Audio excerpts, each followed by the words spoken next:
औज़ुबिल्लाहिमिनश्शैतानिर्रजीम बिस्मिल्लाहिर्रहमानिर्रहीम। मैं राना शकील रहमान, प्रोग्राम अवामी मसाइल के साथ। नूर मुकद्दम कत्ल केस पार्ट 6। किलर ज़ाहिर जाफ़र की अडयाला जेल में एंट्री। जिस ख़ानदान ने अमेरिका, यूके और पाकिस्तान में एक शाहाना ज़िंदगी गुजारी हो और उनके नालायक बेटे ने उनको कहां से कहां लाकर फेंक दिया। किलर ज़ाहिर जाफ़र अडयाला जेल में जैसे मेन गेट से इंटर हुआ तो जेल इंतज़ामिया ने पहले से उनके इस्तकबाल के लिए खड़े थे। जब वो ड्योढ़ी के अंदर दाखिल हुआ तो वहाँ पर एक मुलाज़म ने ऊंची आवाज़ में कहा कि इस बग़ैरत को ले आए हो, और उसके बाद ड्योढ़ी से आगे फिर मुलाज़ा होता है और ये तकरीबन नाज़रीन कोई 30 से 45 मिनट का टाइम होता है कि उनका मेडिकल होता है, उनकी जामिया तलाशी की जाती है और उसके बाद फिर उसे एक बैरक पे मुंतकिल किया गया। और ये मुसद्दक़ा इत्तलात हैं कि मुल्ज़म के साथ आम हवालाती जैसा सलूक किया जा रहा है। उसे ज़मीन पर सुलाया जा रहा है। थाना की हवालात और जेल में बहुत फ़र्क है। थाने में तो उसे चारपाई, मिनरल वाटर, रेस्टोरेंट का खाना, सब कुछ एक वीआईपी की तरह प्रोटोकॉल दिया जा रहा था।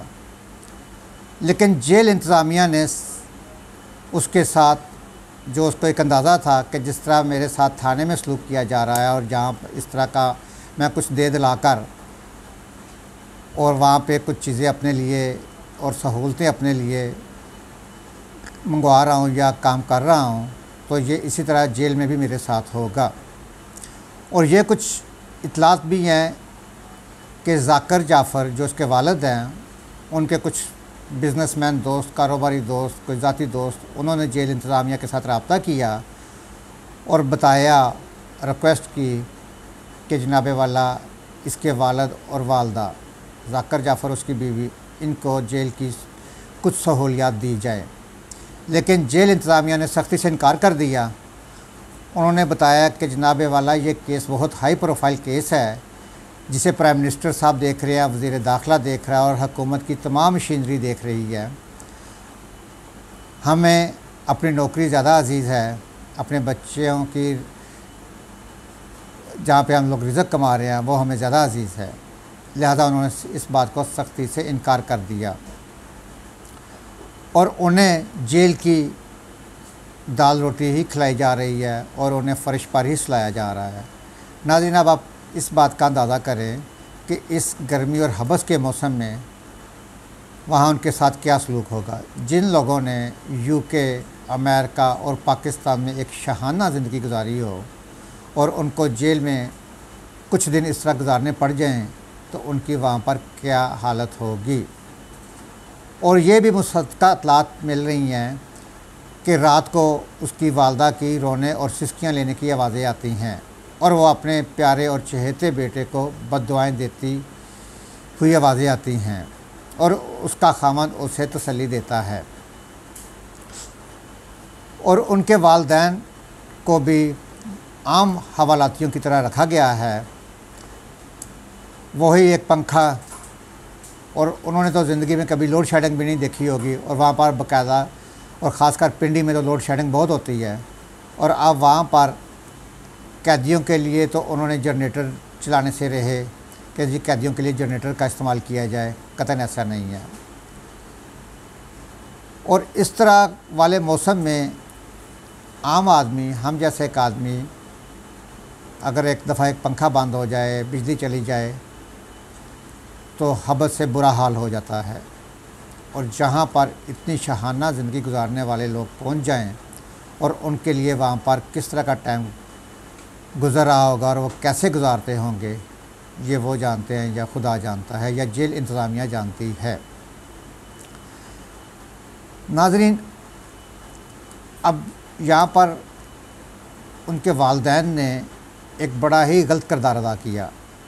जब उसने कत्ल किया और कत्ल के 3 घंटे जो उन्होंने छुपाया और फिजियोथेरेपी वालों को, एक्चुअली उन्होंने कहा था उनकी ड्यूटी लगाई थी कि उसकी लाश को, नूर मुकद्दम की लाश को ठिकाने लगाना है, और वो उसकी लाश को ठिकाने लगाने आए थे। ये सारा कुछ उसने अपने बयान में बताया है। पुलिस को जो बयान दिया है अभी बाद में कि जी मेरे वालिद साहब ने, जब मैंने अपने वालिद साहब को फ़ोन किया तो वालिद साहब ने कहा कि कोई बात नहीं, हौसला रखो, हम इसे हैंडल कर रहे हैं।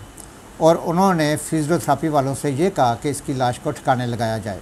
लेकिन बदकिस्मती से, या नूर मुकद्दम की खुशकिस्मती कह लें, वो बच्ची फौत हो गई है कि इस जालिम किलर को पकड़ा जाना था। इसने आते ही उन पर हमला कर दिया, और जिससे वो उनका लीडर जो था अमजद नामी शख्स, उसे ज़ख्मी कर दिया, और वहाँ पर सारा मामला उल्ट हो गया। तो अब आप नाज़रीन, यहाँ पर इंसान के दिल में हर वक्त अल्लाह सुब्हान तआला का खौफ होना चाहिए। वह ख्वाह वो अरूज हो या ज़वाल।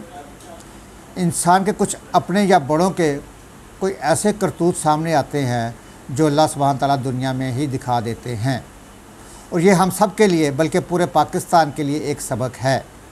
अगर कोई सीखना चाहे, समझना चाहे कि ज़िंदगी में दौलत ही सब कुछ नहीं होती। अब वो लोग दौलत खर्च करना चाहते हैं, लेकिन फ़िलहाल वो दौलत उनके किसी काम नहीं आ रही। जिस तरह किलर ज़ाहिर जाफ़र ने 7 से 8 घंटे तक नूर मुकद्दम पर तशद्दुद किया और पूरे जिस्म पर चाकू से गहरे वार किए, और वो तड़पती और अपनी ज़िंदगी की भीख मांगती रही, और ज़िंदगी बचाने के लिए खिड़की से कूदी, भागने की कोशिश की। यकीन करें, इस तरह तो फ़िल्मों में देखने में आता है। और जब नाज़रीन कोई इस तरह आप कोई फ़िल्म देख रहे होंगे, कोई दर्द दिल रखने वाले इंसान, यकीन करें फ़िल्म देखते हुए भी उनके जज्बात जो होते हैं वो भड़क उठते हैं और उनके रोंगटे खड़े हो जाते हैं सिर्फ फ़िल्म में, फ़िल्म को देखते हुए। और ये हकीकत में एक कत्ल हुआ है, और इतनी बेदर्दी से, तशद्दुद के साथ, और उसकी गर्दन उतारी गई है। आप तसव्वुर कीजिए 1 मिनट के लिए, तो इंसान के ये जो लू होती है ना, कहते हैं ना कि लू खड़ी हो गई है, कुछ इस तरह के बंदा हादसा वाक़या देखता है जिससे ये लू खड़ी हो जाती है, ये बाल कह लें, बाल खड़े हो जाते हैं। तो अल्लाह सुब्हान तआला हम सब को, बच्चों को हिदायत दे, और अल्लाह सुब्हान तआला दिलों में खौफ डाले, और अल्लाह का खौफ दिल में होना चाहिए। और जाफ़र ग्रुप से सबक हासिल कीजिए। गंदम बीज कर मकई तो नहीं काटेंगे, वो गंदम ही काटेंगे। लिहाजा तकब्बर से बचिए, दिल शिकनी से बचिए, किसी की दिल शिकनी ना कीजिए। अल्लाह सुब्हान तआला कुछ चीज़ें ऐसी होती हैं कि जो दुनिया में ही दिखा देते हैं। इस प्रोग्राम के साथ इजाज़त दीजिए। अपना, अपने घर का, महल्ले का, शहर का, और अपने खूबसूरत प्यारे पाकिस्तान की सफाई का ख़ास ख्याल रखें। सफाई निसफ़ ईमान है। पाकिस्तान जिंदाबाद, पाइंदाबाद। अल्लाह हाफ़िज़।